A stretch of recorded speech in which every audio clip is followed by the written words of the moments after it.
How many of you have memories of sleeping outdoors or maybe over at your friend's house, and after everything kind of got dark and creepy, you started telling each other ghost stories? Yeah. I don't know why we do that, but it's a pretty commonly shared memory.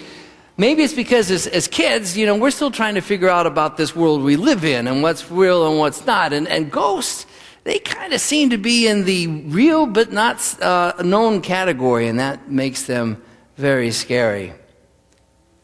And I'll tell you this though, kids, even though most adults have put ghosts into that not real category, even still for us, it doesn't take too many strange experiences before we start reconsidering what's real and what's not. And I would say that the experiences of Easter Sunday for the disciples would have made any adult rethink what is real and what isn't. 12 hours or so earlier, before this part of the story, the day started with women who had come to visit the tomb, saw a vision of angels at the tomb who said that Jesus was no longer dead. Now, if you're telling a ghost story, this is where you go, ooh.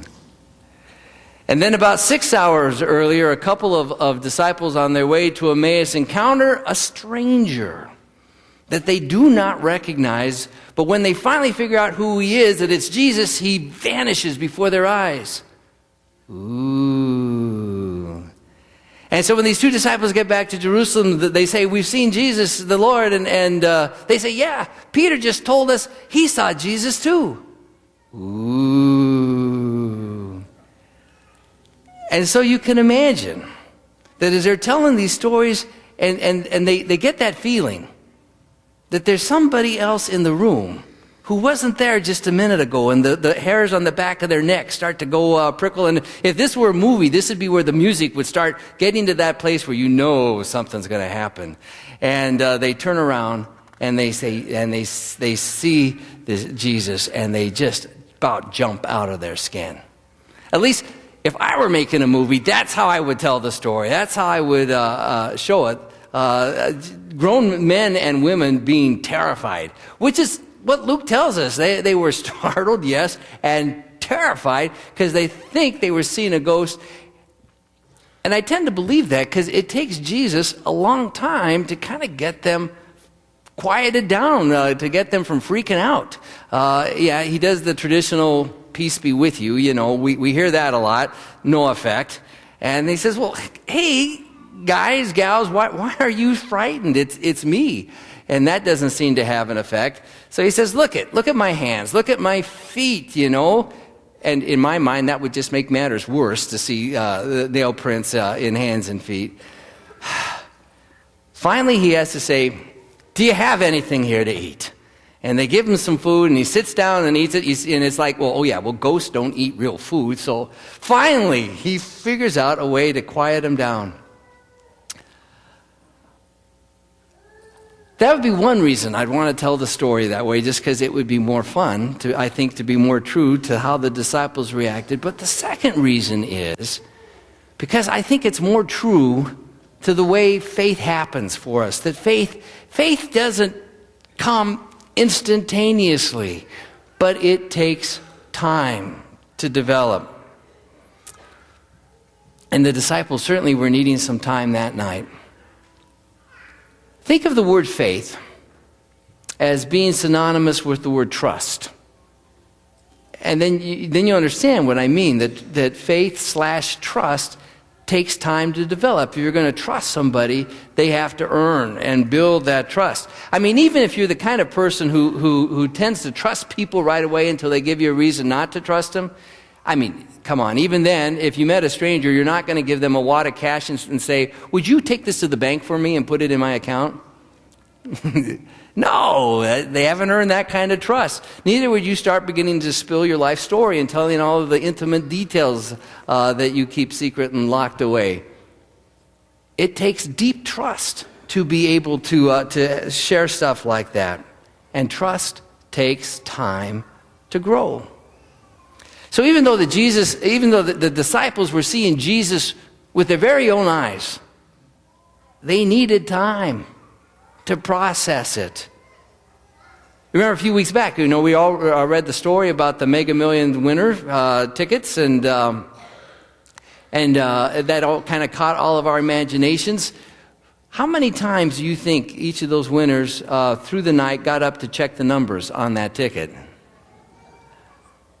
Because, it's exactly what we would do. Even if we're looking at something as factual as a piece of paper, it takes time to process information that is beyond anything we have ever experienced.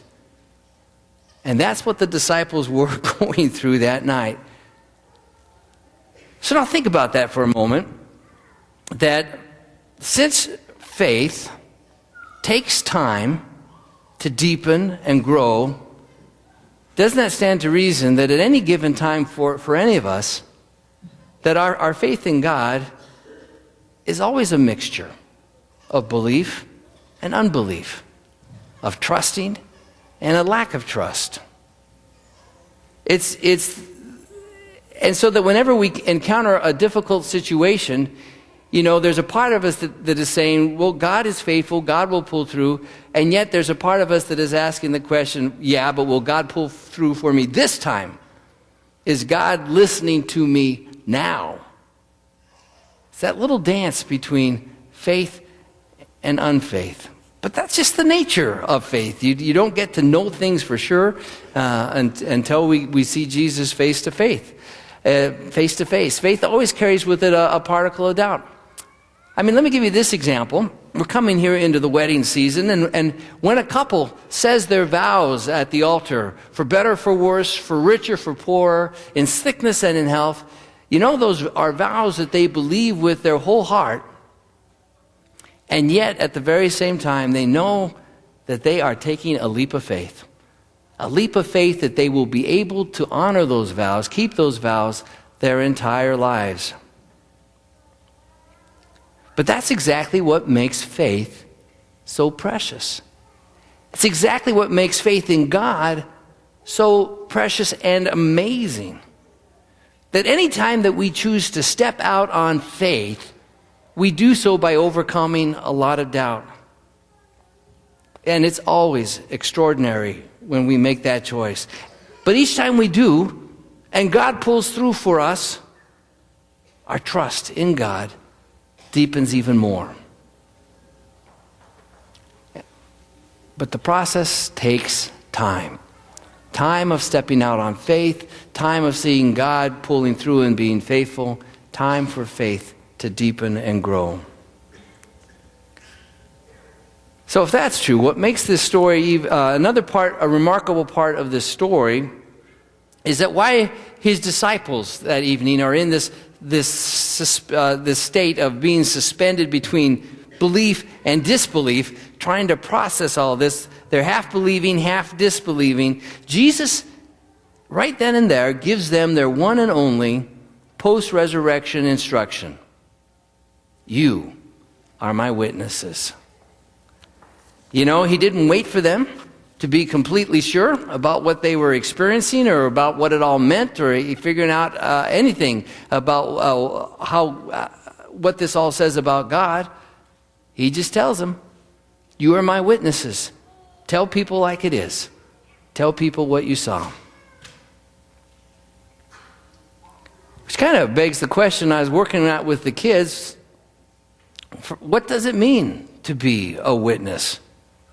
At the very least, it means just telling somebody what you experienced.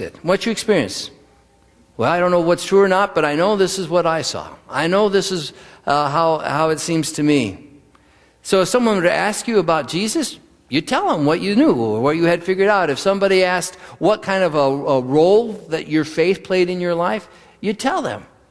Because being a witness, first of all, means not hiding your information, not hiding your faith and keeping a secret, but to sharing it, especially when people ask point blank. But witnessing, and that's a word that usually scares us terribly, witnessing can be just exactly what the kids were doing, sharing an experience that was important to you, an experience that had meaning and value to you. And if I were able to have a one-on-one conversation with each of you, I bet within 5 minutes I could find a topic that you would just go on 10 minutes nonstop and talk about. Something that you were interested in and passionate enough about that, and that would be a lot of fun to do. But you wouldn't think of that as witnessing, but it would be bearing testimony to me and to anyone who was listening in that whatever that topic was, that was important to you, and that you cared about that. So what would that look like if we could talk about faith like that, especially with the people we care about? We don't even talk about strangers. I'm just talking about with the people we care about. What would that look like? Makes me think, here's another opportunity to use those 4 keys that we've been talking about this last year, because those 4 keys they help us remember that there are opportunities in our life that just seem to invite some faith talk. And the first of those keys, if you remember, is devotions. Now, devotions, as a reminder, it's just any one-on-one time you have with God. It can be reading a devotional, reading the Bible, prayer time. So let's say you're having your morning devotional and you come across a piece that just reminds you about your friend and what your friend is going through. And by coincidence, you already have it set up. You're happening to meet that friend for lunch. Well, it would be the most natural thing in the world. You wouldn't even think twice about it. You would tell as you had lunch, you'd have it and said, I read this morning and thought of you. And you'd give it for them to look at and to read. And besides whatever kind of inspirational value it had for them, the fact that you shared with them that you have morning devotionals, that also would have an impact on them. It would be a witness that you believe in a risen and living Lord. Second key is carrying conversations. So what if it happened if your friend, emboldened by the knowledge that you are a person who has devotional time, that they felt confident or comfortable enough to share with you that they have trouble talking to God? And let's say you empathize with them and responded. You say, yeah, I know. There are times for me when it seems like God isn't listening, when God's answers to the questions I'm asking aren't straightforward. But those answers do come, you could tell them. And oftentimes when you're involved doing something entirely different. And there again, in that caring conversation, you are telling them something about how the risen Lord is at work in your life. The third key is acts of service. So let's say you invite your friend and you say, well, how about you? Let's you and I, we do something just totally different. This weekend I'm signed up for a Kids Against Hunger pack at the church, or maybe it's a Necessities for Neighbors distribution. Why don't you come with me? Because it always seems to me that God blesses me every time I serve. Would you like to come do that? And there you go. You have just given them another testimony about the God whom we serve, who is in the ministry of serving others. And finally, the fourth key, rituals and traditions. Maybe, you know what? It's my ritual to connect with a group at church. It could be a Bible study group. It could be a fellowship group. It's my ritual to do that. Would you like to come and come with me? I think you would really appreciate the people who are there. Come see what it's like. And you've just again invited them to connect with the faith community because it's part of your ritual. And all those things that I said, none of that had to feel like witnessing the way we usually think about witnessing. It was just you caring about your friend and giving them a chance to have the same kind of opportunities or experiences that have meant something to you. You didn't have to pretend you had all the answers or that you were a person who had your faith all together, so to speak. You just shared what made sense to you and what kind of faith practices had value to you. It doesn't have to be anything fancy, but it's all very powerful because it comes from your heart, out of caring for your friend. You see, the point is not how you do it. The point is to do it. You are my witnesses. It's our one and only job, you could think. And whenever it is that we care about the things that Jesus cares about, when we comfort those who are hurting, when we work to build relationships, or bring good news to someone who needs it, or even share music that expresses the joy in our souls from knowing this living Lord, all those things are being witnesses to the one whom we serve. And it's not about having everything figured out, because everybody here, we're trying to figure out what it means that we're serving a resurrected Lord whom we can't see, and yet who we know has a way of making his presence known in some of the most ordinary of ways. And so it's always a great help when we share stories with one another of just telling it like it is for us. And that's all Jesus is asking.